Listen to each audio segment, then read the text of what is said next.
पहलगाम आतंकी हमले में पाकिस्तान की नापाक करतूत का पर्दाफाश हो चुका है। जी न्यूज के पास वो सारे दस्तावेज मौजूद हैं जो साफ इशारा करते हैं कि पहलगाम हमले के पीछे पाकिस्तान और उसकी सेना की भूमिका थी, और साथ ही ये सबूत देश में मौजूद उन लोगों के मुंह पर तमाचा है जो पाकिस्तान की तरफदारी कर रहे थे। ऑपरेशन महादेव में मारे गए तीनों आतंकवादियों की कुंडली मिल गई है, जिनसे साफ पता चलता है कि दहशतगर्द उस पार से आए थे। और जी न्यूज ये सबूत इसलिए दिखा रहा है क्योंकि पाकिस्तान को क्लीन चिट देने वाले शायद अब चुप हो जाएं और उसकी कायराना करतूत के सरपरस्त ना बने। 28 जुलाई को हुए ऑपरेशन महादेव में पहलगाम के आतंकियों को सेना ने जहन्नुम पहुंचा दिया। उनके पास से जो सबूत मिले हैं उसमें लाहौर गुंजरावाला का वोटर आईडी, सैटेलाइट फोन से माइक्रो SD बरामद हुई, जिससे पता चला कि आतंकी POK के रावलकोट के थे। इसके अलावा कराची के बने चॉकलेट भी मिले हैं। पहलगाम हमले से जुड़ा जो खुलासा हुआ उसमें सामने आया कि हमले का मास्टरमाइंड सुलेमान शाह था। सुलेमान A++ कैटेगरी का आतंकी था। इसका पाकिस्तानी नाम फैजल भट्ट था, वहीं दूसरे शूटर का नाम अबू हमजा। इसका दूसरा नाम अफगान और इसकी कैटेगरी A ग्रेड थी, जबकि तीसरे शूटर का नाम यासिर, पाकिस्तानी नाम जिब्रान और इसकी कैटेगरी भी A ग्रेड थी, जिससे साफ पता चलता है कि पहलगाम हमले की साजिश पाकिस्तान में रची गई और इसके पीछे लश्कर-ए-तैयबा और ISI का हाथ है।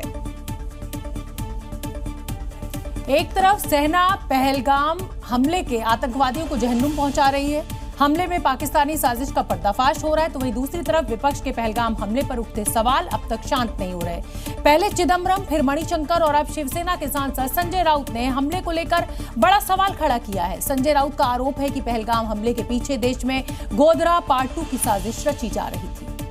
भारतीय जनता पार्टी का प्रोपेगेंडा रहा कि इस देश में पहलगाम के बाद पूरी तरह से जैसे गोधरा में हुआ, वो देश में गोधरा करना चाहते थे पहलगाम के बाद, लेकिन जो विक्टिम थे, उनके जो रिलेटिव थे, ये लोगों ने नाकाम कर दिया। तो आपने सुना, ये है शिवसेना के सांसद संजय राउत, जिन्हें आतंकी हमलों में भी गोधरा और हिंदू मुसलमान दिख रहा है।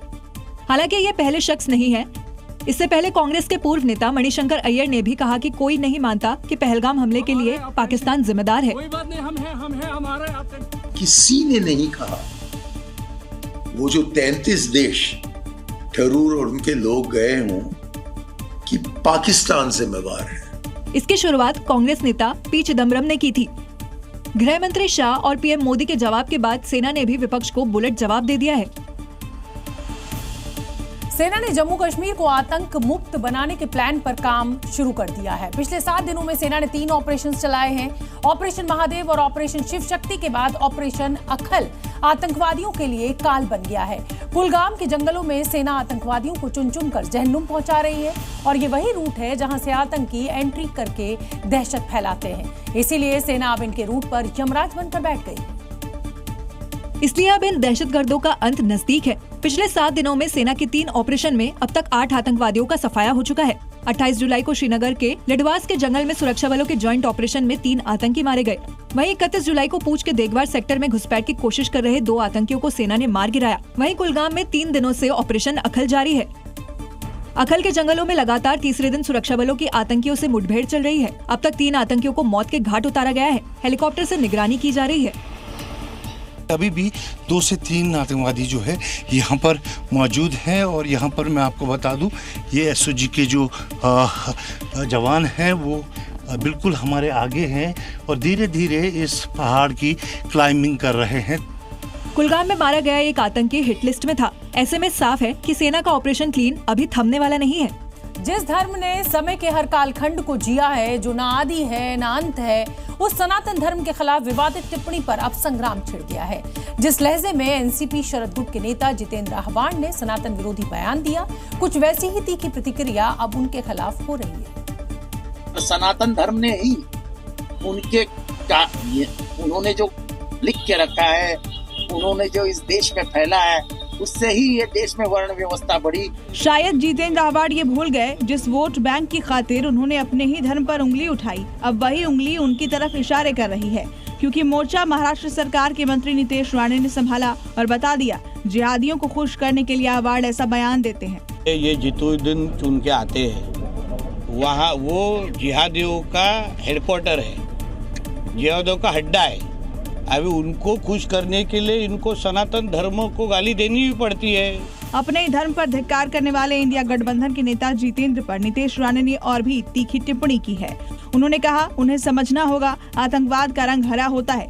जितेंद्र आबाड़ भूल गए कि वो हिंदू हैं, लेकिन जिहादियों को खुश करने के लिए ऐसे बयान देते रहते हैं। यानी ये तो क्लियर है, धर्म को लेकर हो रही बयानबाजी के पीछे वोट बैंक की रणनीति है, जिस पर दोनों तरफ से हमले हो रहे हैं। साध्वी प्रज्ञा और नीतीश राणे आतंक का रंग बता चुके हैं, दंगाइयों की पहचान कैसे हो इसका फर्क बता चुके हैं। ऐसे में आतंक के रंग पर मुसलमानों का क्या कहना है वो भी आपको सुनना चाहिए, क्योंकि सनातन विरोधियों को जवाब देने के लिए जिस रंग की बात होने लगी उस रंग से मुस्लिम वर्ग इत्तेफाक रखते हैं। ऐसे में नीतीश राणे के बयान पर मुस्लिमों ने नाराजगी जताई। हरा रंग हो, सफेद रंग हो, शांति का रंग है, हमारे तिरंगे का रंग है, सफेद रंग है, हरा रंग है, भगवा रंग है, ये शांति के प्रतीक है। ये कभी भी आतंकवादी नहीं हो सकते, ये कभी दंगाई नहीं हो सकते। किसी एक समाज के ऊपर और एक कलर के ऊपर रख के बात करोगे तो ये गलत है। देश में पहली बार ऐसा हो रहा है जब रंग को आतंकियों, दंगाइयों से जोड़ा जा रहा है, जिस पर मुस्लिमों ने आपत्ति जताई है। दंगा करने वालों का किसी तरीके से कलर का कोई ताल्लुक नहीं है कि हरा दंगा कर सकता है, भगवा नहीं कर सकते हैं, ऐसा मसला नहीं है। दंगा कोई भी कर सकता है, हिंदू हो, मुसलमान हो, कोई भी हो, किसी के पेशानी पे माथे पे लिखा हुआ नहीं होता है। यानी ये साफ है, मुस्लिम हरे रंग को पाक रंग मानते हैं, जिसके खिलाफ सियासी टिप्पणी नाकाबिले बर्दाश्त है।